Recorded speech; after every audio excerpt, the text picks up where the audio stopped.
আমাদেরকে সেখানে যেতে দেয়নি, বলেছে যে নিরাপত্তার সমস্যা আছে।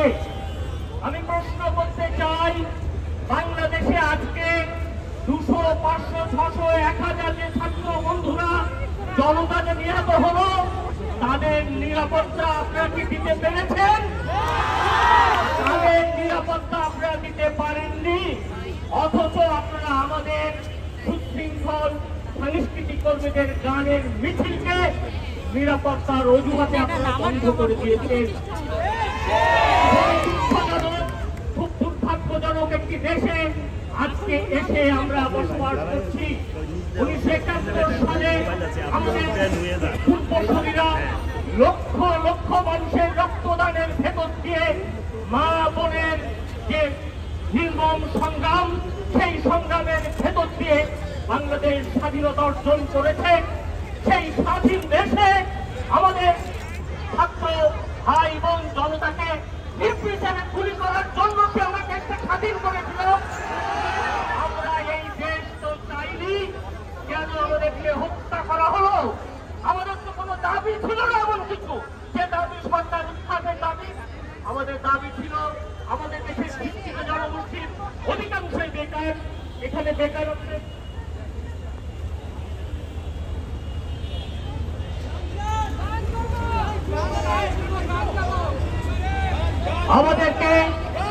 আমাদেরকে আমরা গানের মিছিলে এখানে করবো। আমাদের হৃদয়ের কথা আমরা কিছু বলতে চাই। আমরা সংক্ষেপে একটি কথা বলতে চাই। আমাদের পরিষ্কার কথা হচ্ছে, এরকম হাজার হাজার মানুষ, শত শত মানুষ আহত নিহত মানুষের রক্তের উপর দিয়ে কোন সরকার ক্ষমতায় থাকার নৈতিক অধিকার রাখে না। আমরা বলতে চাচ্ছি, এক্ষুনি এই মুহূর্তে খুনি হাসিনা সরকারের পদত্যাগ করতে হবে। অন্য কিছু চাওয়ার নেই। আমরা একটি গণতান্ত্রিক সমাজ চাই, একটি গণতান্ত্রিক পরিবেশ চাই, যে পরিবেশে আমাদের শিল্পীরা কবিতা করতে পারবে, গান করতে পারবে, তার নিজের কথা বলতে পারবে, সেই পরিবেশ আমরা চাই। আমরা আপনাদের সবাইকে গভীর কৃতজ্ঞতা এবং ধন্যবাদ জানাই।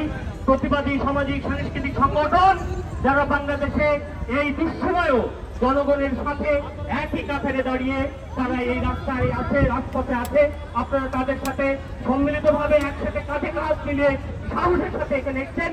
আমরা অবশ্যই আমাদের যে দাবি, আমরা সেটা কামিয়াব হবই।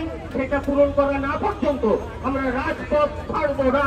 সবাইকে অসংখ্য ধন্যবাদ।